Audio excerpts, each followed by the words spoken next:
Nangro HMO ඔබේ දරුවාගේ දිවි මඟ පෝෂණය කරයි. From Nestle. සන්සිල්ක් ලොකු බෝතලෙන් සේදුම් වාර 30ක්. රුපියල් 120ක ඉතිරියක්.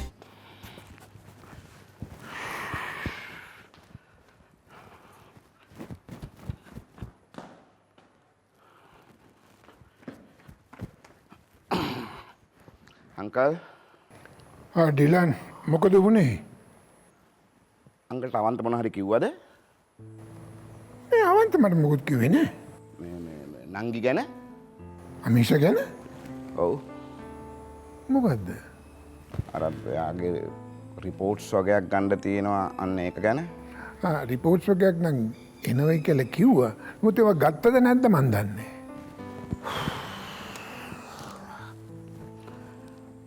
ඒ රිපෝට්ස් ඇවිල්ලා අංකල්. රිපෝට්ස් ඇවිල්ලා? මොනවද ડોක්ටර්ස්ලා කියන්නේ?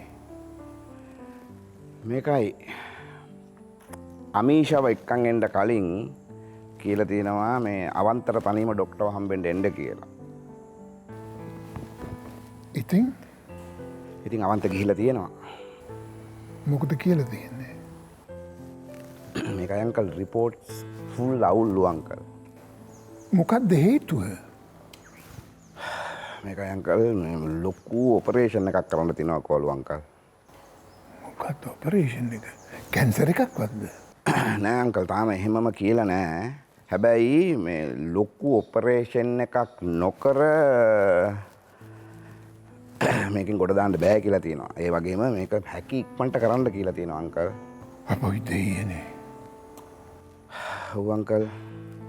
ඒ වුණාට අංකල් ඒක නෙමෙයි අනිත් ප්‍රශ්නේ. මොකද්ද? ඒ ඔපරේෂන් එක මෙහෙ කරන්න බෑ කියලා තියෙනවා අංකල්.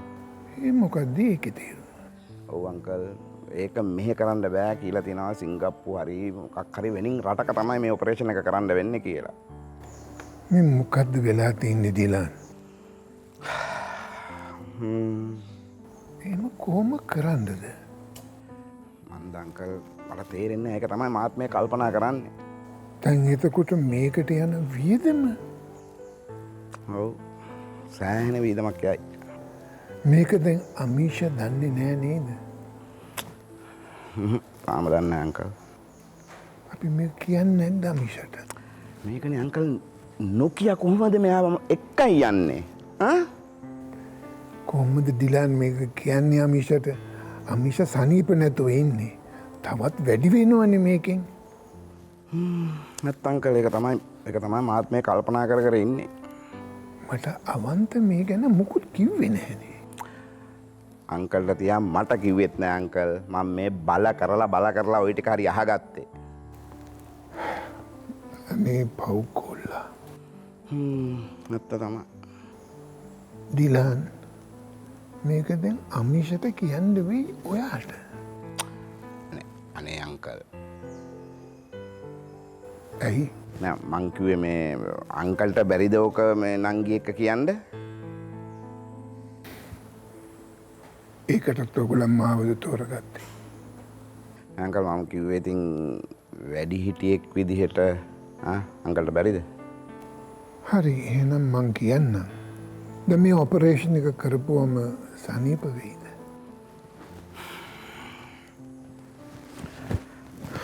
ඒක ඊළඟ ප්‍රශ්නය අංකල්. මොකද්ද? 50-50 කිව්වලු අංකල්.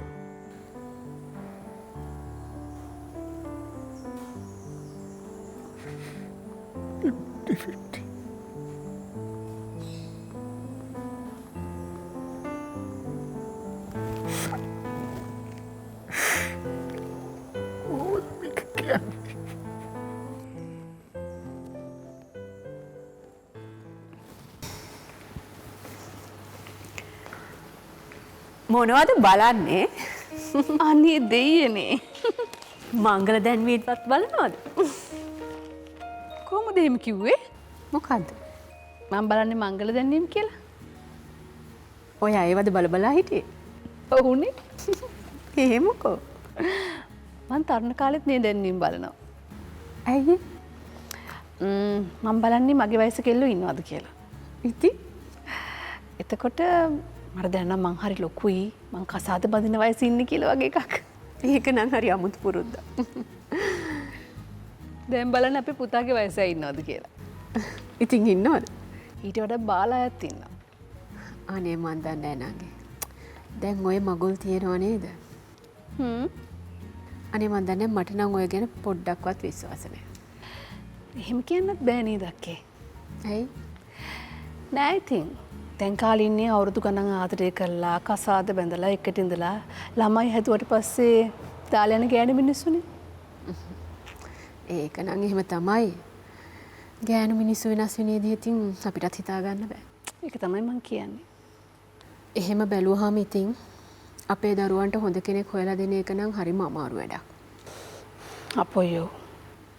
හොඳම දේ තමයි ඒගොල්ලන්ට හොඳ කෙනෙක් හොයාගන්න ඉඩ ඇරලා පස්සේ හොයලා බලන එක. මාත් එහෙම තමයි හිතන් ඉන්නේ. දැන් අවන්ත එහෙම මේ පැත්තේ ආවේ නැද්ද? කුඩ කාලෙකින් ආවේ නෑ මේ පැත්තේ. මොකද දන්නේ නැහැ නේද දැන් අමීෂාගේ තත්ත්වය? පුතා කිව්වා ડોක්ටර් දීපු බෙහෙත් දැන් බොනවා කියලා. මට ආක්ෂා කිව්වා දැන් අමීෂා ටිකක් බයෙන් වගේලු ඉන්නේ. අක්ෂා ගිහිල්ලාද බලන්න? නෑ හම්බෙන් වගේ ඔෆිස් එකට කෝල් එකක් ඇවිල්ලා. අමීෂාගේ ඉතින් මෙයා කතා කරලා. ඒ වෙලාවේ ටිකක් බයෙන් වගේලු එයා කතා කරලා තියෙන්නේ. ඒ වෙලාවෙදිද කියලා තියෙන්නේ? ඔව්. අයියෝ චණ්ඩේ වගේ හිටියට යා පොඩ්ඩක් නැත්තම් බයයි. ඒක තමයි නේද? හැ වැඩිම බය කාටද දන්නව? කාටද? අපේ අයියට. ඒ මොකද? ඔය අපේ අයියත් එක්ක රණ්ඩුවට එනවා. අපේ අය සද්දෙන් දෙකක් කතා කරනකොට මාරුලා ෂේප් එක යනවා. මොනවද බොන්නේ? තේද? කූල්ද? ප්ලේට් එක බොමුනේ.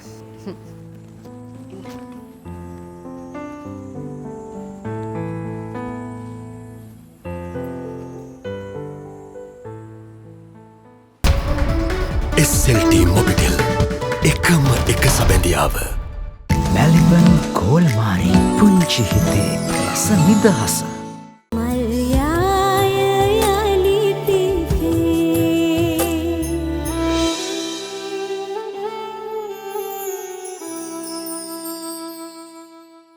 නව ඩව් හෑෆෝල් රෙස්කිය් හෑෆෝල් අවම කරන අසමසම ආරක්ෂාවට දැන් රුපියල් 80ක ඉතිරියක්.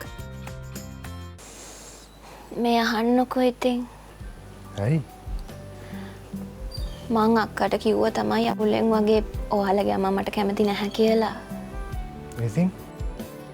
ඒක ඇත්ත නේද? ඉතින් මං එහෙම දෙයක් කිව්වේ නැහනේ. අම්මා මොකක්ද කිව්වේ කියලා ඇයි මට කෙලින්ම කියන්න බැරි? ඉතින් අම්මා එහෙම මුකුත් කිව්වේ නැහැ.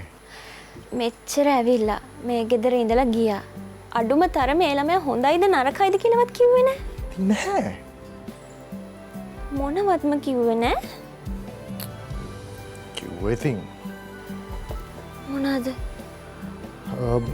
බලමුකෝ මේ අපි ඒ ළමයින්ගේ මේ ගෙවල් වල ගිහිල්ලා බලලා කතා කරලා තමයි ඉතින් මොනවද කියන්නම් කිව්වේ. ඒ කියන්නේ ගෙදර බලලාද මට කැමතිද අකමැතිද කියන්නේ? අනේ එහෙම දෙයක් නෑ ළමයෝ. මට තේරෙනවා වෙන්න යන දේ. මොකද්ද? ඔයාලගේ අම්මා මට කැමති වෙන්නේ නෑ අයියේ. අපි ගම්වල. අපි මහ ලොකු සල්ලිකාරයොත් නෙවෙයි. අනික ලොකු ගෙවල් අපිට නෑ. ඔයාලට එහෙම නෙවෙයිනේ. මේ මොනවද මේවා කියන්නේ? ආ? මං කවදාවත් එහෙම හිතලා තියනවද? මං දැකලා නැද්ද ඔයගොල්ලන් ගෙවල්? දැකලා තියෙනවා. ඒ ගැන නෙවෙයි මං කියන්නේ. එහෙනම් මං කියන්නේ ඔයගොල්ලන්ගේ අම්මා හිතන විදිහ ගැන. ඉතින් අපේ අම්මා හිතන විදිහක් ගැන ඔයාටවත් මටවත් වැඩක් නැහැනේ. මොකද වැඩක් නැත්තේ? වැඩක් තියෙනවනේ. ඔයා අයියේ මේ තනි තීරණයක් ගන්න නැහනේ. ඔයා එහෙම කෙනෙක් නෙවෙයිනේ. අපි එහෙම තීරණ ගන්න ඕනේ නැහනේ දැන් මෙහෙම. ඇයි? ඉතින් අම්මා මොකුත් කිව්වේ නැහනේ ළමයෝ. හරි මං අහන්නේ කියපුවම මොකක්ද කරන්නේ? ඒක ඉතින් දැන් හිතන්න ඕනේ නැහනේ. මොකද නැත්තේ? නෑ මට නම් එහෙම හිතන්න ඕනේ නැහැ. ඇයි? මේ නිකන් නැති ප්‍රශ්න ඔළුවට දාගෙන නටන්න එපානේ. මම මේ නටනවද? රණ්ඩු වෙන්න එපා. බෑ. මට දැනගන්න ඕන අම්මා කැමති වුණොත් ඔයා මොකද්ද කරන්නේ කියලා. වාට පුදුම හදිසියක් නේ තියෙන්නේ. වාට බැරිද අක්කව ඉවසිල්ල ඉන්න අප්පා? මොන අක්කද? ලෙහිනේ. ඉතින් අක්කා මොකන්ද? බලන්න එයා කොච්චර ඉවසලා මේ වැඩ කරනවද කියලා. ඇත්තද? හරි. ඔයා එහෙනම් ගිහිල්ලා අම්මගෙන් අහලා බලන්නකෝ අක්කව හොඳයිද කියලා බඳින්න. කාටද? කාටද ඉතින්? ඔයාට. මේ ඔය තරම් ඉරිසියා කරන්න එපා ළමයෝ. ඉරිසියා. මෙතන මං තමයි වැරදි. අනිත් අය සේරම හොඳයි. ළමයෝ අක්කගෙන් ඉගෙන ගන්න දෙයියනේ මේ ඉවසීමෙන් වැඩ කරන විදිහ. ඔයාට පේනවනේ අක්කා ඔයාවත් බලාගෙන. මල්ලිවත් බලාගෙන. අර අනුහස් කියන මේ හිතේ තියෙන ආදරයත් මේ හිතේ තියාගෙන විඳව ජීවත් වෙන හැටි. මේ කිසිම වෙලාවක නාහෙන් ගන්නවද? නෑනේ. දැතර මං තමයි නාහෙන් ගඩන්නේ නේ.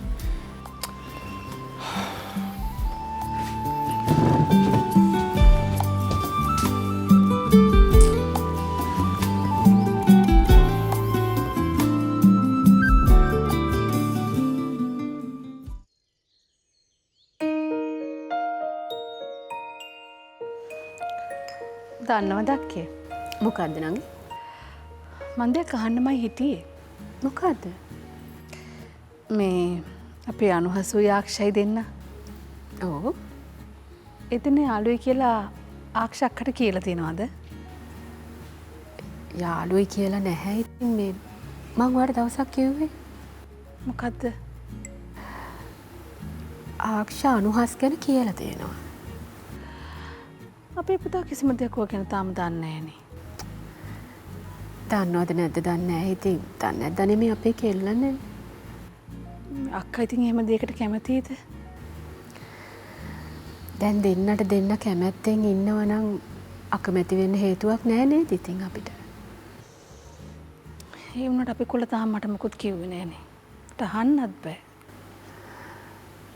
මාත් අනුහස්ගෙන් නම් මොකුත් ඇහුවේ නැහැ. මේ වාට පුළුවන් නම් හොඳට ඩ්‍රයිව් කරගන්න හරිද? මට කතා කරන්න එපා ඩ්‍රයිව් කරන විදිය ගැන.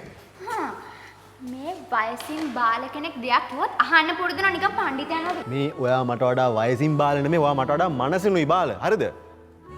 අනේ අම්මෝ ඇත්තට මෙයා දැන් මොකද්ද ඔය දෙන්නගේ රණ්ඩුව? නෑ හරිද? මට පේන්නේ මේ වැඩ දාගෙන එනවා මෙතන හරි ස්පීඩ්වම පාරේ ආවේ මෙතන. මට මේ වෙන වැඩ නෑනේ වට වැඩ පෙන්න ඉන්න. මට මේ ගෙදර එන්න හදිසින්ද මං ආවේ. නැද්ද අම්මේ?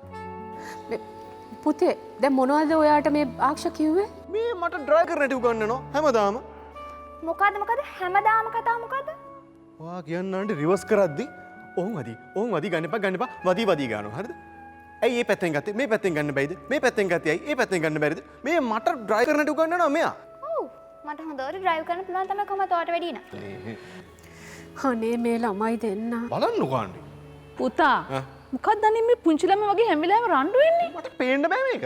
අප්පෝ මටත් පේන්න බෑ තමයි මෙයාවන. අපි එන්න බැරන ඇස් දෙක වහ ගන්නවකෝ. වදේ. අනේ මේ අක්කේ මේගොල්ලන්ට ඇති වෙන රණ්ඩු කරන්න දීලා අපි යන් අනේ කුස්සියට. හැබැයි මෙහෙම දෙයක් නම් තියෙනවා. දැන් ඔය ඕනාට වඩා රණ්ඩු වෙන අය ඉන්නව නේද? අන්තිමට තරහ වෙන්න බැරි තරමටම යාළු වෙනවා. ඕන එකක් අපි යන්. තුඹ රණ්ඩු විලක් මේක. හැමදාම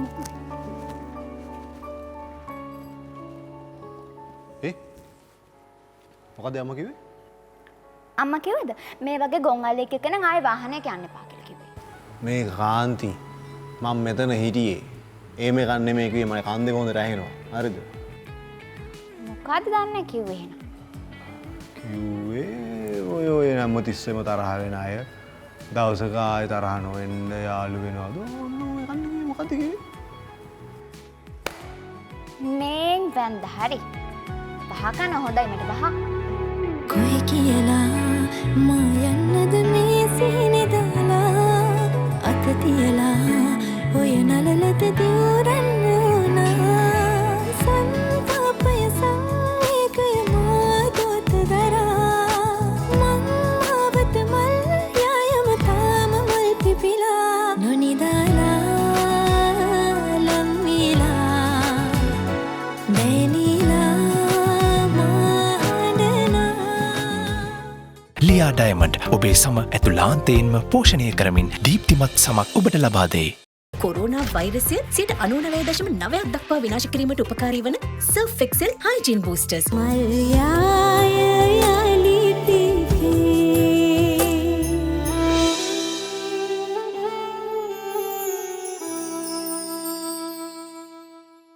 Fair and Lovely වල අලුත් නම දැන් Glow and Lovely. Fair and Lovely දැන් Glow and Lovely.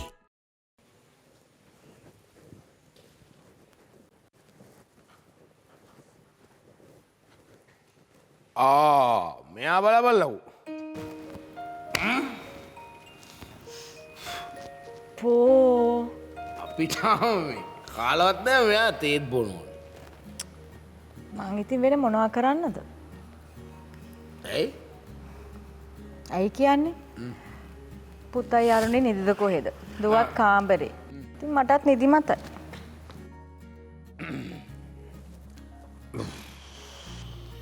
මිනිහත් ඉතින් නෑනේ.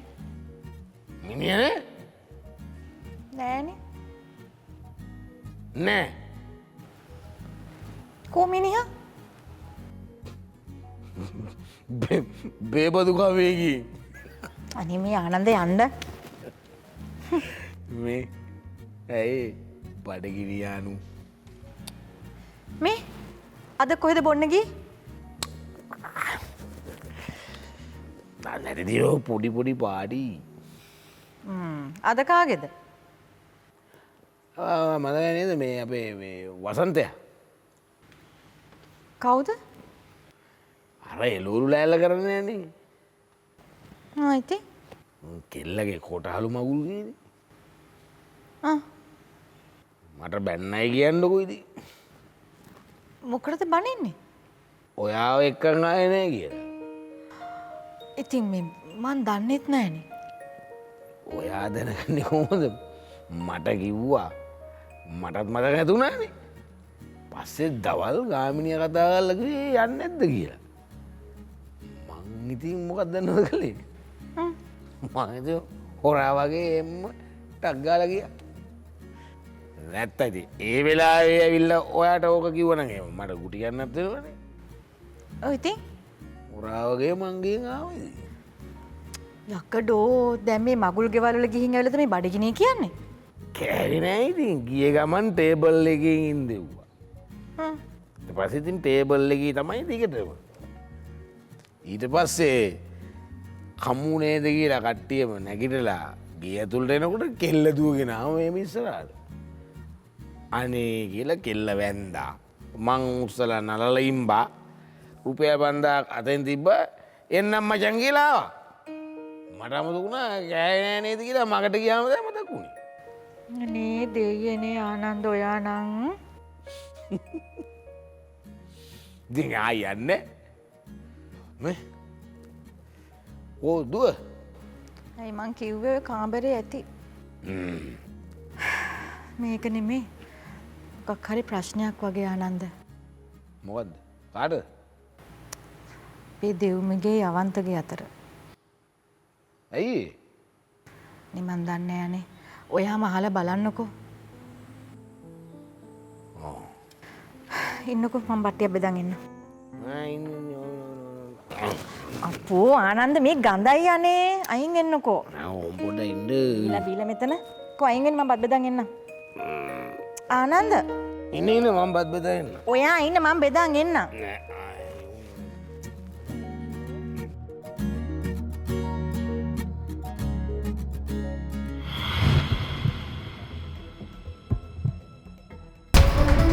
SLT මොබිටෙල් එකම එක සබැඳියාව රටම බලගන්වන්න 100% සූදානම් නෙස්ටමෝල්ඩ් From Nestle Kiehl's Deals ඔබට සැමදා වැඩි ඉතිරියක් පොලිම අඩංගු නිසා ජලය කාන්දුවීමත් වැළකෙනවා ස්විස්ටෙක් ටයිල් මෝටා අල්ලන්න හොඳම කෙනා නැන්ද මේ දෙන්නව දම්මලා පඩියක් දීලා මේක කරන්න මට සිරි